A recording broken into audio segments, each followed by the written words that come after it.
दोस्तों, जैसे कि आप सभी लोग अच्छी तरीके से जानते हैं कि मुमरा में शंकर मंदिर परिसर के अंदर छठ पूजा के कार्यक्रम और उसके स्टेज को लेके पिछले काफी दिनों से वहां पे विवाद चल रहा था। और ये विवाद जो था एनसीपी के जो कार्यकर्ता है उनके बीच और अर्शिया वेलफेयर फाउंडेशन की जो अध्यक्ष है रिजा रशीद के बीच जो विवाद चल रहा था। पहले ये जबानी विवाद हुआ, उसके बाद में ये विवाद जो हाथापाई में बदल गया। आप लोगों ने देखा होगा वीडियो के अंदर के किस तरीके से एनसीपी की महिला कार्यकर्ताओं ने रिजा रशीद के साथ मारपीट की, ऐसा आरोप लगाया था मीडिया में रिजा रशीद ने। लेकिन उसके बाद शहर के लोगों को यह अंदेशा था कि जब छठ पूजा का कार्यक्रम होगा उस दिन कार्यक्रम के दौरान कुछ गड़बड़ी ना हो जाए, यह आशंका लोगों के दिमाग में बनी हुई थी।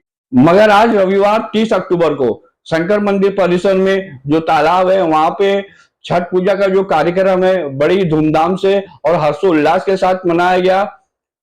जो आशंका जताई जा रही थी कि कार्यक्रम के दौरान गड़बड़ी होगी, लेकिन ऐसा कुछ हुआ नहीं वहां पे। और सबसे बड़ी बात यह है कि जो छठ पूजा का कार्यक्रम चल रहा था जिसमें हजारों लोग शामिल थे उस कार्यक्रम के अंदर, ऐसे समय में जो मुमरा कलवा के जो विधायक है जितेंद्र अवाड़ साहब, उनकी एक धमाकेदार एंट्री होती है और वो आते हैं स्टेज के ऊपर, स्टेज साझा करते हैं और स्टेज के ऊपर रिजा रशीद जो है उनका मतलब सत्कार करती है, स्वागत करती है। लेकिन थोड़ी देर के बाद विधायक जितेंद्र अवाड़ अपने हाथ में माइक लेते हैं और उसके बाद वो राजनीतिक कटाक्ष किस तरीके से करते हैं रिजा रशीद पे वो भी हम आपको दिखाएंगे।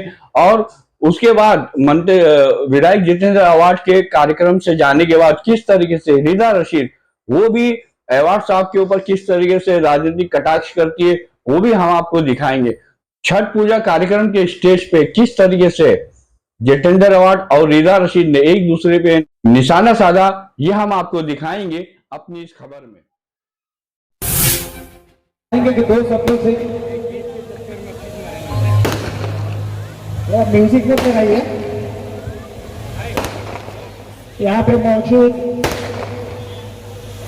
मेरे उत्तर भारत के, बिहार के, उत्तर प्रदेश के सभी भाइयों और बहनों, इस छठी मैया के पावन अवसर की सभी को शुभकामनाएं देता हूं और मेरे साथ जोर से बोलने को आपको भी कहता हूं, छठी मैया की जय, छठी मैया की जय, हर हर महादेव, हर हर महादेव।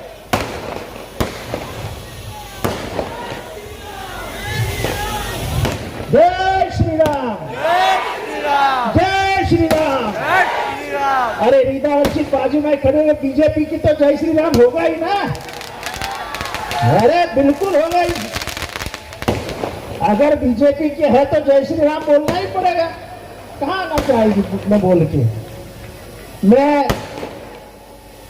आप सभी को धन्यवाद देता हूं, आप आए, पूजा हुई। पर आपको यह बताना चाहता हूं कि कुछ सालों पहले ये जो तालाब था वो तालाब नहीं था। आप तो है ना इधर 25-30 साल से, है कि नहीं है? तो आपको मालूम है क्या था? आज बैठने के लिए जगह हुई, पूजा के लिए जगह हुई। ये गाना वगैरह तो चलता रहेगा, लेकिन पूजा के बैठने के लिए गन्ना लेके जब पूजा करती हो तब आपको समाधान प्राप्त हुआ कि नहीं हुआ? प्राप्त हुआ ना। पहली बार बैठने के लिए जगह मिली ना, मिली ना। ये किसने किया? ये काम राष्ट्रवादी कांग्रेस ने किया, ये काम आमदार जितेंद्र अवाड़ ने किया, ये काम उसके नगर सेवकों ने किया। शिवाजी नगर में शानू करता है, यहाँ पे सातपुते करती है, वहां पे गोटे करती है, वहां पे राजन किली करता है। ये समझ के चलिए कि मुंब्रा में जितना भी विकास हो रहा है वो सब राष्ट्रवादी के माध्यम से हो रहा है। और मुझे बड़ा आनंद है कि बीजेपी का होते हुए भी रिजा रशीद मैडम ने राष्ट्रवादी के किए हुए काम का इस्तेमाल करके एक अच्छा प्रोग्राम का आयोजन किया है। और मुझे इस बात की ज्यादा खुशी है कि हमारी बहन बंबई से आती है, जोगेश्वरी से आती है और लोखंड वाला नहीं, जोगेश्वरी जरा गरीब का एरिया है, ये जरा अमीर के एरिया से आते हो, लोखंड वाला से। गलती हुई, जोगेश्वरी जरा गरीब का एरिया है। तो ये अमीर के एरिया लोखंडवाला जहाँ पे अमिताभ बच्चन रहता है, अक्षय कुमार रहता है, वहीं पे रीता रशीद मैडम रहती है। तो हम लोग गरीब लोग यहीं पे रहते, मुंब्रा आसपास में, शिवाजी नगर, इधर ऊपर गोलाई नगर, ये नगर वो नगर। तो हर साल मैडम ऐसा प्रोग्राम करने के लिए हर साल आप मुंब्रा आइए, हम आपका स्वागत करेंगे। ऐसा ही स्टेज बना के रखिए, ऐसा ही प्रोग्राम हमारे लिए करिए, क्योंकि साल भर हम प्रोग्राम करके थक जाते हैं। एक प्रोग्राम आपके नाम, जैसे हम करते ना एक शाम किशोर के नाम, वैसा एक शाम रीता के नाम। हमको इसमें कोई गम नहीं। और मैं खास करके यहाँ पे सुभाष भोईल, शानू पठान, शमीम खान, रीता रशीद मैडम, सुधीर भगत, जो ये ग्राउंड के मालिक है, वो भगत खानदान है और यहाँ के पुराने लोग हैं। तो उनकी ही कृपा से ये सब आयोजित किया गया, उनकी ही परवानगी मिली। उन्होंने ना इनकार कर दिया। बाद में मैंने जब सुभाष भोईल से बात की तो बोले ठीक है जितेंद्र, तेरे लिए कर लेना। मेरा बहुत पुराना दोस्त है सुभाष भोईल, तो आज उसके आशीर्वाद से भी ये प्रोग्राम हो रहा है। मैं फिर से एक बार रीता रशीद मैडम को शुक्रिया अदा करता हूं कि हमने किए हुए काम का इस्तेमाल उसने रंग वगैरह लगा के अच्छा करके थोड़ा सा लोगों को बहलाने के लिए एक अच्छा कार्यक्रम आयोजित किया। लेकिन मुझे इस बात की ज्यादा खुशी है कि हमने जो काम किया वो काम से महिलाओं को छठी मैया की पूजा करने में बहुत आनंद आया, ऐसे उनके चेहरे से दिख रहा है। कार्यक्रम तो होता रहिएगा, लेकिन अपने माँ बहनों को पूजा, वो गन्ने की पूजा, वो पानी की पूजा, जैसे गंगा मैया का पानी लेके पूजा होती है, वैसे आपने यहाँ पे पूजा की। उसका मुझे बहुत बहुत आनंद और गर्व है कि हमने वो काम किया जो आपको उपयोग में आया। आने वाले दिनों में यहाँ पे पूरा कंक्रीट हो जाएगा। वहां पे उस बाजू में एक अंबेडकर भवन खड़ा होने वाला है, जिसका काम शुरू किया गया है। और भी सुधार इस परिसर में आएगा।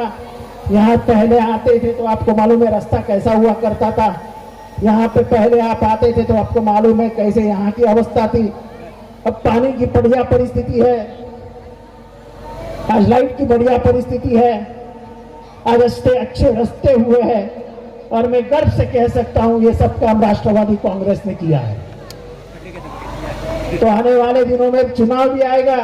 रीता रशीद बुरा मत मानना, लेकिन मैं राजनीति करता हूँ, सियासत करता हूँ, तो हर स्टेज का इस्तेमाल मैं सियासत के लिए करता हूँ और उसका मुझे कोई गम नहीं है। तो आने वाले दिनों में जब भी चुनाव आएगा, जिन्होंने यहाँ पे काम किया है, जिन्होंने आपको पानी दिया है, जिन्होंने आपकी हर समस्या में आपको मदद की है। जब कोरोना काल था तो मुझे याद है घर घर में हम पाकिट बांटते थे। मैं तो ऊपर छू के आया हूं, मेरी तो अस्थि तैयार हो गई थी। तो वो तो भगवान छठी मैया की आशीर्वाद थे, आपके सबका प्यार था, तो मेरे को अस्थि से उठा के भगवान ने बाजू में रख दिया। तो ऐसा ही आशीर्वाद कायम रखिए। फिर से एक बार आपको छठी मैया की इस पावन अवसर की बहुत बहुत शुभकामनाएं देता हूं और आगे के कार्यक्रम जाने के लिए इजाजत लेता हूं। धन्यवाद।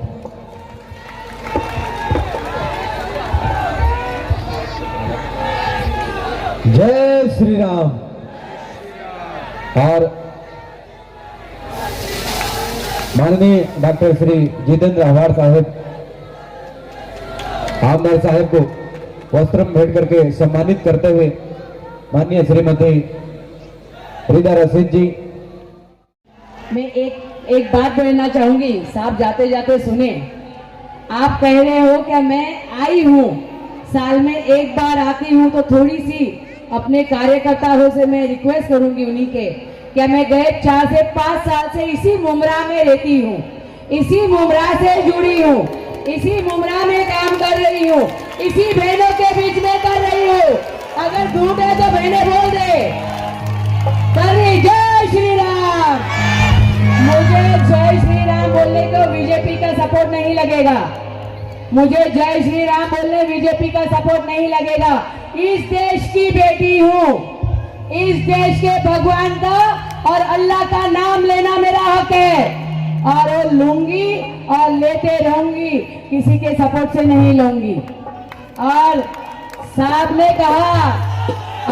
ने कहा क्या मैं कभी कभी आती हूँ तो थोड़ी सी जानकारी, या फिर जो बाजू में रहते हैं कम जानकारी देते हैं, लेकिन ठीक है, जो जानकारी देने में फेल हो गए उन्हीं का धन्यवाद।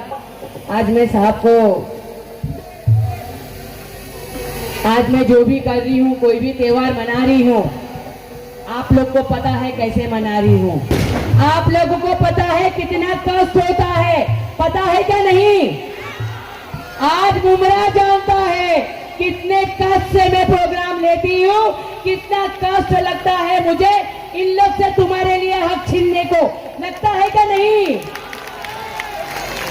मैं क्या बताऊं, मैंने कितना प्रोग्राम किया है, मैंने कितना धार्मिक चीजें बनाई हैं। आज मैंने नहीं कहा कि मैंने तालाब आपसे ले लिया, तालाब के दीवार तो सही आपने बनाया, दीवारें तो आपने बनाई, लेकिन दीवारों को खूबसूरत किसने बनाई? किसने बनाई? अरे बोलो, किसने बनाई? तो पूरी बात रखनी चाहिए, पूरी बात के सिवा बातें अधूरी रह जाती है। मैंने अगर अवध साहब के इसमें कुछ भी गलत कहा होगा तो मैं सच्ची माफी चाहूंगी। बड़े हैं, अमदाद साहब है, भले वो बोलते हैं कि मैं अंधेरी से आई हूँ, जोगेश्वरी गरीब है, तो अमदाद साहब जोगेश्वरी में ही लोखंड वाला है। अमदाद साहब ये वसई की बेटी है, ये भाजी वाले की बेटी है, ये किसी अमीर की बेटी नहीं है। आपने मेरा ससुराल तो याद रख लिया, मेरा मायका नहीं याद रख पाए, क्योंकि आपको बोलने वाले एक साइड बोलते हैं, दूसरा साइड बताते नहीं है। आपकी गलती नहीं है, ये बोलने वाले, ये चमचेगिरी करने वाले, गलत नारे लगाने वालों की गलती है। ये जनता जानती है, जनता को पता है। ये मंच मैंने आज बनाया था आप लोगों के हित में और छठी माई के लिए, राजनीति के लिए नहीं। लेकिन मैं रियली माफी चाहूंगी आप लोगों से, कुछ बातें क्लियर होनी चाहिए। गए 15 दिन से मैं क्या कर रही हूँ, आपने तो वीडियो देखा होगा, आपने तो क्लिपिंग देखी होगी। इस पे हमला होता है, मुझ पे हमला होता है, क्यों? बीजेपी क्यों? इसलिए? या अर्शिया वेलफेयर फाउंडेशन चला रही हूँ इसलिए? नहीं, मैं छठ पूजा मनाने की तैयारी कर रही हूँ इसलिए। मैं उनका श्रेय लेने को जाने का सोच रहे हो कि मैं उनका श्रेय लूंगी, लेकिन श्रेय लेने वालों को काम करने की जरूरत नहीं पड़ती है। श्रेय लेने वालों को तो बैनर लगाना पड़ता है, श्रेय लेने वालों को बैनर लगाना पड़ता है। और हमारे जैसे होते हैं जो वसई की एक गरीब खानदान परिवार से आएगी, वही आप लोग की बात जानेगी और वही आप लोग के लिए काटे। इन्हें क्या पता छठी मैया कौन है, इन्हें क्या पता तुलजापुर कौन है, तुलजापुर में कौन बसती है, इन्हें क्या पता। जो इस मिट्टी से जुड़ा होगा वही ये बातें बोल पाएगा। बहनों, आप लोग के बीच में सभी गए 15 दिन से बातें हैं। मैंने क्या किया, मैंने तो छठी माई पे और भोले जी पे छोड़ दिया था। मेरी कुछ बहनें मेरे साथ में थी, मेरे पे हमला हुआ, गंदी गाली दे गई।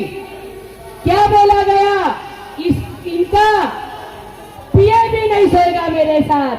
क्या बोला गया, ऐसे वर्ड मेरे साथ यूज किए गए। लेकिन मेरे को आप लोगों के फेस याद आए, मुझे छठी माई की बात याद आई, संघर्ष करो, माई मेरे साथ है, यही माँ की बेटी हूँ साहब, यही माँ के परडी से खा के बड़ी हुई बेटी हूँ मैं।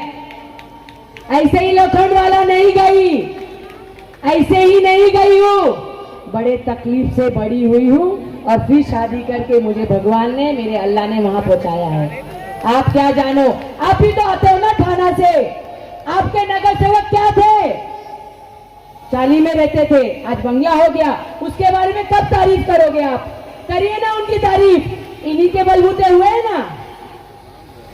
अरे वो तो 5 साल में एक बार भी नहीं आए, मैं साल में एक बार तो आती हूँ आप लोग के पास। सही है क्या नहीं बहनों? चलिए बस है, आप लोग के लिए मंच सजाया था और रियली मैं माफ़ी चाहूँगी क्या मुझसे कोई गलती हुई होगी। मैं छठी मैया से भी माफ़ी चाहूँगी, मैं मेरे अल्लाह से भी माफ़ी चाहूँगी। आप लोग के करने में मेरे से कुछ छूट गया होगा तो बस इसी तरीके से साथ बनाए रखिए। मैंने क्या किया है, क्यों किया है, मैं कैसे कर रही हूँ, मैं कितने तकलीफ में कर रही हूँ, ये सभी आपों के सामने हैं। ये लोग ने ही आप लोग के सामने लाया है बहुत सारी बातें। तो बस इसी तरीके से दुआ बनाए रखिए मेरे पे। और बस आप लोगों के बीच की बेटी हूँ, आप लोगों में ही रहना चाहती हूँ। किसी जानकारी नहीं हो, मैं उन्हें जानकारी आगे हम सभी मिलके देंगे। तो बहुत बहुत धन्यवाद। मैं यहाँ पर जितनी मेरी बेटी है, बहनें बेटी है, उन्हीं का सभी का भाइयों का भी, मैं भाइयों का नाम भूल जाती हूँ बीच में, सभी भाइयों का, सभी बहनों का बहुत बहुत धन्यवाद। हमारे बीच में जितने पुलिस डिपार्टमेंट, मैं बोलूँगी सीपी साहब से लेके, मैं सच बोलती हूँ, आप लोग को यकीन मानना पड़ेगा। आज हमारा प्रोग्राम हो रहा है, मैं बिल्कुल आमदार साहब का भी धन्यवाद मानती हूँ। मैंने भी कॉल किया था, प्लीज मदद करिए, रोकिए इन लोग को, प्लीज मुझे मदद करिए, रोके इन लोग को। आपके नाम से बहुत गलत चल रहे हैं, आपके नाम से मुझ पे बहुत अत्याचार कर रहे हैं। मैंने किया था फोन, मैं बोलती हूँ मैंने किया था आमदार साहब को फोन, क्या प्लीज इन्हें रोकिए, बहुत मेरे पे अन्याय हो रहा है। बहुत बहुत धन्यवाद सभी पुलिस डिपार्टमेंट को, सीपी साहब से लेके हमारे और हमारे सभी मंच पे जितने भी हमारी अलका दी हो, हमारे भाई हो, हमारे सभी भाइयों को बहुत बहुत धन्यवाद। सभी मेरे साथ में जो रहते हैं, सभी ऑफिस के स्टाफ को बहुत बहुत धन्यवाद। दिल दुखता है तो महिला बोलती है, और जब एक औरत बोलती है ना, उसकी आवाज़ ऊपर जाती है, ये हमें यकीन है। तालियां होनी चाहिए आपकी तरफ से, तालियां होनी चाहिए। बहुत धन्यवाद। ये जो आवाज है ना, ये आवाज जब